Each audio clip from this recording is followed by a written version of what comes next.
और राजस्थान में ऐसे कौन से लोग आपको नजर आते हैं जिन्होंने गोकुल भाई भट्ट जैसे काम किया हो? भी लोकसभा अध्यक्ष के विरुद्ध अविश्वास प्रस्ताव विचाराधीन है। संविधान में कहाँ प्रावधान है इसके संबंध में? ध्वनि की गति जो है वो सबसे ज्यादा कौन सी उसमें होती है स्थिति में?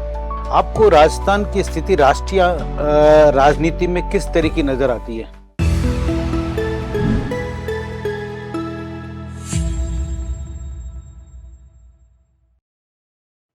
May I come in, sir? Yeah. नमस्ते नमस्ते सर। नमस्ते। बैठो। Thank you sir. अपने बारे में कुछ बताएं, नाम लिए बराबर। सर मेरी 10वीं 12वीं और ग्रेजुएशन हमारे जिले के विद्यालय और महाविद्यालय से हुई है। बीएससी में मैथ्स में सर मैंने ग्रेजुएशन किया हुआ है। उसके बाद से सर मैं आरएस की तैयारी कर रहा हूँ और सर ये मेरा द्वितीय प्रयास है। अच्छा, आप सिरोही से बिलोंग करते हैं? यस। सिरोही की क्या राजस्थान के अंदर खास बात आप बताना चाहेंगे? सर सिरोही में राजस्थान का एकमात्र हिल स्टेशन जो है माउंट आबू वो सर स्थित है। इसके अलावा और कुछ चीजों को प्रकाश डालें। Yes sir. सर यदि हम आधुनिक इतिहास में देखें तो सिरोही का जो एकीकरण है वो 2 चरण में हुआ था और उसके अतिरिक्त सर सिरोही से गोकुल भाई भट्ट जैसे क्रांतिकारी भी सर हमें देखने को मिलते हैं जो स्वतंत्रता संग्राम में और आधुनिक राजनीति में उनका नाम है सर।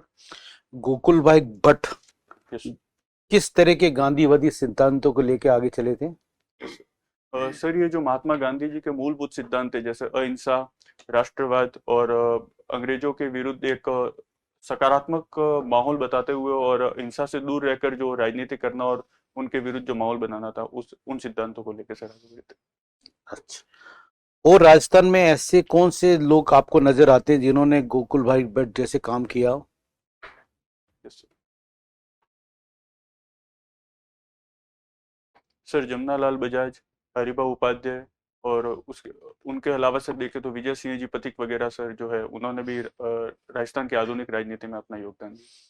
क्या कारण है कि राष्ट्रीय आंदोलन में इतना बड़ा नाम राजस्थान के लोगों का नहीं हुआ जितना कि वैसे मिडाइवल पीरियड में तो बहुत अलग अलग सितारे हुए हैं यहाँ पर, ताकि आधुनिक जो इतिहास जो से हम कहते हैं उसके अंदर ऐसे लोगों का नाम कम नजर आता है, ऐसा क्यों?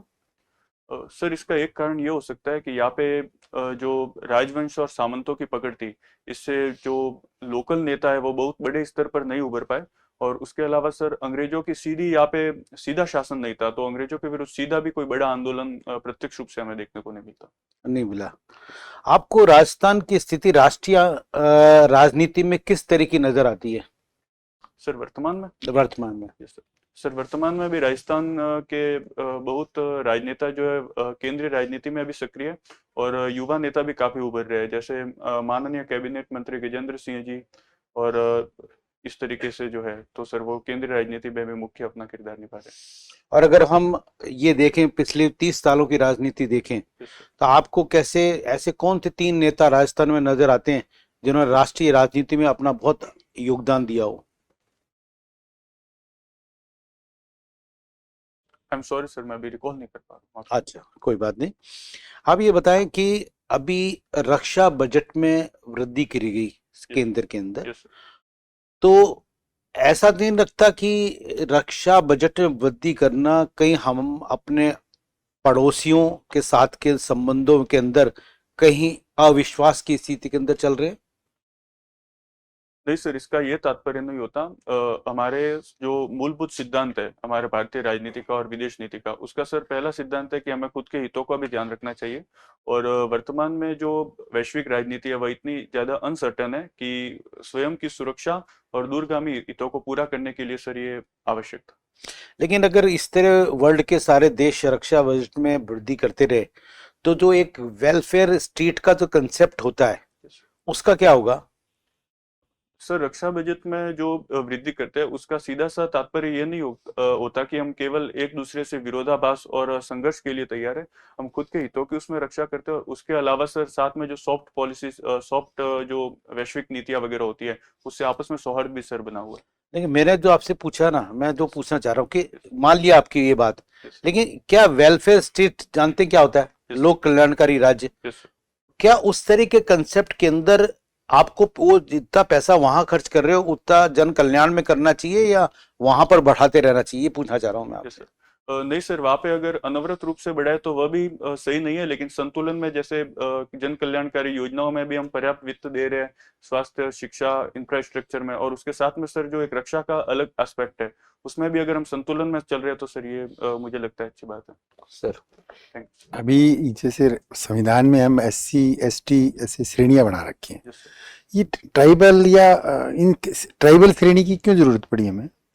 सर ऐसा आधुनिक इतिहास में और जो वर्तमान में ऐसा देखा गया संविधान बनाने के दौरान और उसके बाद और उससे पहले भी, कि जो आदिम जनजातियां वगैरह है, जो हमारे जनजाति समुदाय है, वह मुख्य धारा से कट कर अपना निवास और जो अपनी अर्थव्यवस्था केवल जंगलों पर आधारित रह चुकी है, और सर सक्रिय रूप से मुख्य धारा के अंदर नहीं आ पाई है। तो उनके लिए सर विशेष प्रावधान करने के लिए उन्हें अलग कैटेगरी में डाला गया ताकि उनके लिए विशेष योजनाएं वगैरह चलाई जा सके। तो उनको मुख्य में धारा में लाना अपना प्रयोजन है या उसी उनके वजूद का या पहचान को संरक्षित रखते हुए मुख्य धारा में लाना, विकास करना है? Yes sir. सर क्या उनकी क्या प्रयोजन है इसके पीछे?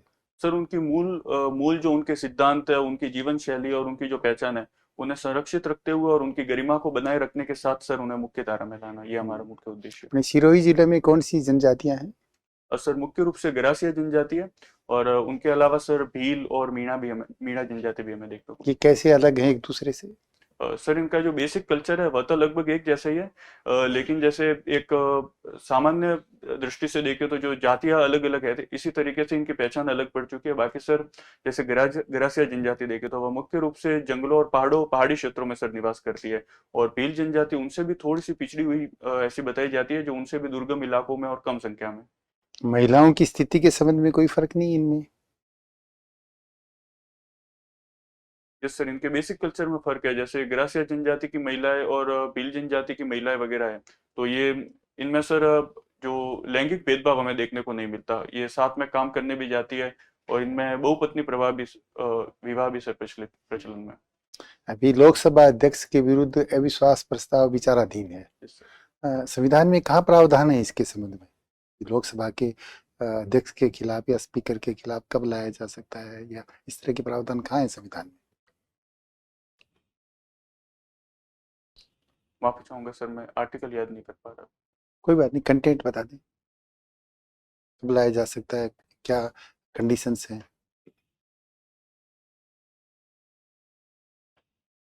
एम सॉरी सर, माफी। वर्तमान में जो लाया गया है उसके क्या आधार हैं? सर वर्तमान में विपक्षी पार्टियों का ऐसा मत है कि लोकसभा अध्यक्ष बायस्ड होकर काम कर रहे हैं और उनकी आवाज को दबाने का प्रयास किया जा रहा है, इसलिए सर एक ही आधार है, 4 बता रहे हैं ना? माफी चाहूंगा। आपको नहीं अंदाजा है, कोई बात नहीं। कल क्रिकेट का मैच हुआ है भारत और पाकिस्तान के बीच में, हाईलाइट्स बताएं। सर भारत की इसमें जीत हुई है, और टॉस सर पाकिस्तान ने जीता था, और पाकिस्तान ने बॉलिंग पहले चुनी थी, और भारत की सर जीत हुई है। भारत का कैप्टन कौन था, पाकिस्तान कैप्टन कौन था? I am sorry sir. कहाँ हुआ मैच? सॉरी सर, मैं कल यात्रा में था सर, आप देख नहीं पाए, कोई बात नहीं होती। अभी ग्रहण है, अभी अगले 1 महीने में सूर्य ग्रहण भी है, चंद्र ग्रहण भी है। ये कब, सूर्य ग्रहण कब है, चंद्र ग्रहण कब है? फिर इनकी तारीख, माफी चाहूंगा। तारीख, तिथि बता दो। Sorry sir. कैसे होता है?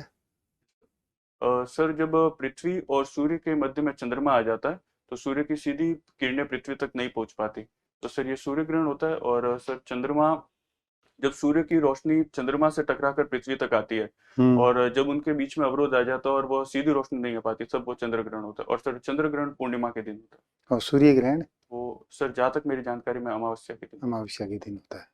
और ये एक GI टैग होता है, ये क्या होता है? सर कोई विशेष उत्पाद वगैरह है, उसके जो कैरेक्टरिस्टिक्स है उसमें वहाँ जहाँ पे वो उत्पादित हो रहा है वहाँ की भौगोलिक कारकों का अगर उसमें प्रभाव और कारण रहता है, तो सर उन्हें वहाँ की जो मूलभूत पहचान को सुरक्षित रखने के लिए GI टैग दिया जाता है। किस प्रकार सुरक्षित रखी जाती है? सपोज करो सोजत की मेहंदी मान लें हम, तो सोजत की मेहंदी को GI टैग मिल गया, संरक्षण क्या मिला उसको? Yes sir. सर सोजत की मेहंदी अपनी विशेष कैरेक्टरिस्टिक्स के लिए प्रसिद्ध है, तो कोई और स्थान की मेहंदी या कोई दूसरा इस तरह का प्रोडक्ट इस नाम से जारी नहीं किया जा सकता, ताकि उसके सोजत की मेहंदी के रूप में बाहर के लोग इसको नहीं बेच पाएंगे। यस यही कहना चाह यस रहे हैं सोजत।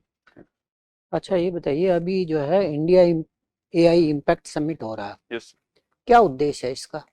सर, वर्तमान में जो नवोन्मेषी तकनीक और एआई वगैरह विश्वव्यापी रूप से बहुत ज़्यादा तेजी से बढ़ रही है, तो उसमें सर भारत में इसका इंफ्रास्ट्रक्चर और जो नवीन तकनीक के साथ इसका विकास किया जा सके, इसके लिए सर उसे आधार प्रदान करने के लिए। पहले भी समिट हुई है क्या कहीं पर? यस सर, एआई समिट होती रहती है सर, वैश्विक रूप से और भारत में भी। अच्छा, ये बताइए कि जो अभी जो है इंडिया फ्रांस के बीच में कुछ समझौता हुआ है यस सर। डिफेंस को लेकर, Yes. क्या समझौते हैं ये, कुछ बताएं इन पे। सर, फ्रांस द्वारा अत्याधुनिक तकनीक के जो राफेल विमान है वह 114 की संख्या में भारत को दिए जाएंगे, ये इस तरीके से सर। नहीं, अभी इंडिया में कुछ मेक इन इंडिया के अंतर्गत Yes. जो है फ्रांस के साथ में कुछ निर्माण हो रहा है, किस चीज का निर्माण हो रहा है? सर, ये जो 114 राफेल है, इनमें से सर 25 राफेल तो भारत को सीधे देगा, और उसमें इसके जो पुर्जे और बचे हुए जो राफेल विमान है वो भारत में सर असेंबल और बनाए जाएंगे इस समय। टाटा और एयरबस का भी कोई इसमें संगठन है क्या जो हेलीकॉप्टर बना रहा हो या ऐसा कुछ कर रहा हो? आई एम सॉरी सर, इस बारे में मैं माफी चाहूंगा। अच्छा, अभी भारत ने गेहूं और जो है चीनी का जो है निर्यात जो है खोला है, तो क्या ये सही समय है और इससे भारत को लाभ होगा, आप वैसा समझते हैं? सर, जो अगर सरप्लस में हमारे पास अनाज, गेहूं और चीनी वगैरह का उत्पादन हो रहा है, तो हम वैश्विक बाजार की आपूर्ति श्रृंखला में अपना सक्रिय रूप से योगदान देकर एक मजबूत स्टेक होल्डर के रूप में उभर सकते हैं सर। पर जिस वक्त खोला गया है उसमें जो प्राइस जो है हमारे किसानों को, जो प्राइस इंडिया में मिल रही है वो इंटरनेशनल मार्केट में कम है, यस सर। तो ये कैसे उनको बेनिफिट करेगी, कैसे उनको लाभ देगी? सर, वहाँ पे चूंकि मांग ज़्यादा होती है तो निर्यात भी हम ज़्यादा कर सकते हैं, और सर शुरुआत में एक स्टेक होल्डर बनने के दौरान हम भले ही प्राइस कम रहे, लेकिन धीरे धीरे अगर मजबूत स्थिति होती है सर, हम अपने शर्तों पर थोड़ी प्राइस बढ़ा के भी इसमें हम सक्रिय रूप से योगदान दें। लेकिन जब कीमत ज्यादा थी तब तो सरकार ने इसको रोका हुआ था, तब तो एक्सपोर्ट को बैन किया हुआ था। Yes sir. इसका क्या कारण था? सर, एक्सपोर्ट बैन किया हुआ था, उसका कारण? हाँ। आई एम सॉरी सर, वो कारण माफी चाहूंगा। अच्छा, चलिए कोई बात नहीं। अच्छा ये बताइए, ध्वनि की गति जो है वो सबसे ज्यादा कौन सी उसमें होती है स्थिति में? ठोस में होती है, तरल में होती है या सर, गैस में? ठोस में। ठोस में होती है। Yes sir. अच्छा, और तापमान बढ़ने से जो है गति पे क्या प्रभाव पड़ता है? I am sorry sir. Vacuum में भी ध्वनि गति होती है क्या? नहीं सर। नहीं होती, नहीं सर, माध्यम की आवश्यकता होती माध्यम की आवश्यकता होती है। और लाइट की गति क्या होती है? है सर, 3 गुणा 10 की घात 8 मीटर प्रति सेकंड। तो कोई और भी गति है क्या जो इससे तेज हो किसी चीज की? लाइट से ज्यादा कोई तेज गति है क्या? आई एम सॉरी सर, इस बारे में जानकारी नहीं, जहाँ तक मुझे पता है यही सर सबसे तेज। अच्छा, आप जो है अभी बात कर रहे थे, तो ये बताइए कि जो धरती, जो पृथ्वी है, Yes. ये अपने एक्सिस से कितने झुकी हुई है? सर, जहाँ तक मैं रिकॉल कर, सर क्या मैं गैस कर सकता हाँ हूँ? बिल्कुल। Sir, 23.5 degree. 23.5 डिग्री। तो 23.5 डिग्री झुकने से इसका इफेक्ट क्या पड़ता है? सर, पोलर एरियाज में 6 महीने तक दिन और 6 महीने तक रात रहती है सर। क्यों होता है ऐसा? सर, चूंकि वो 23.5 डिग्री पर झुकी हुई है, तो सूर्य के सापेक्ष जो एक उसका पोलर एरिया है वह लगभग हर समय अंधेरे में ही रहता है, और दूसरा जो पोलर एरिया वह लगभग हर समय उजाले में ही रहता है 6 महीने तक सर। और जब वो घूमते घूमते सूर्य के दूसरी विपरीत दिशा में चली जाती है, तो यह सर परिस्थितियां विपरीत हो जाती है। अच्छा, एक होता है शक सम्मत, एक होता है विक्रम सम्मत। Yes. ये जो अभी इंग्लिश साल चल रहे हैं, इनसे कितना अंतर है, इनमें कौन से में? सर, जहाँ तक मैं रिकॉल कर रहा हूँ 59 वर्ष का, माफी चाहूंगा सर, मैं एग्जैक्ट याद नहीं। अच्छा ये बताएं, अर्थव्यवस्था किसे कहते हैं? सर, जो वित्त और जितने भी आर्थिक संसाधन और आर्थिक कारक होते हैं उन सब के सारे फैक्टर्स को मिला के अगर कोई व्यवस्था बनाई जाती है जिसमें वित्तीय संसाधन और जो आर्थिक क्षेत्र से संबंधित कारक सम्मिलित किए जाते हैं, तो सर यह व्यवस्था अर्थव्यवस्था का। तो भारत की अर्थव्यवस्था जो है कौन सी श्रेणी में आती है? अर्थव्यवस्थाएं कितने प्रकार की होती हैं और भारत की जो है अर्थव्यवस्था किस श्रेणी में आती है? सर साम्यवादी और पूंजीवादी अर्थव्यवस्था होती है, और सर भारत में वर्तमान में मिश्रित मॉडल समाजवाद की तरफ जो झुकाव वाला मॉडल है वो सर भारत में अपनाएंगे। अच्छा, इसकी क्या विशेषताएं होती है मिश्रित अर्थव्यवस्था की? सर इसमें सारे सेक्टर्स पर सरकार का कब्जा भी नहीं होता, और पूंजीवाद भी इतनी ज्यादा तरीके से बड़ा नहीं होता कि मजदूरों और किसानों का भी नुकसान और उनके हित प्रभावित हो। सरकार द्वारा विभिन्न योजनाओं को चलाकर जो वंचित वर्ग और जरूरतमंद है उनकी तो जरूरतों को पूरा किया जाता है, और जो अर्थ सृजन है उनको भी सर प्रोत्साहन दिया जाता है। पर पिछले कुछ समय में देखा गया है कि यहाँ प्राइवेट इन्वेस्टमेंट को ज्यादा बढ़ावा दिया गया और कल्याणकारी योजनाएं जो है वो कम हुई हैं। तो आप मानते हैं भारत जो है अपनी मिश्रित अर्थव्यवस्था उसका स्वरूप खोता जा रहा है? नहीं सर, इसका मूलभूत स्वरूप तो वही है, लेकिन चूंकि जो जहां जहां पर निजीकरण की आवश्यकता है और उनसे ज्यादा प्रोडक्टिविटी बढ़ रही है, वापस से निजीकरण किया जा रहा है, और कल्याणकारी योजनाओं के माध्यम से भी जैसे पीडीएस वगैरह हुई उनके माध्यम से जो वंचित वर्ग है उनका सर कल्याण सुनिश्चित किया जाए। Thank you. कल महाशिवरात्रि का पर्व था, क्यों मनाते हैं? सर भगवान शिव जी और पार्वती जी का विवाह होता है, इसलिए मनाया जाता है। ठीक है, आपकी इंटरव्यू पूरा हुआ, आप जा सकते हैं। Thank you sir, thank you sir, thank you.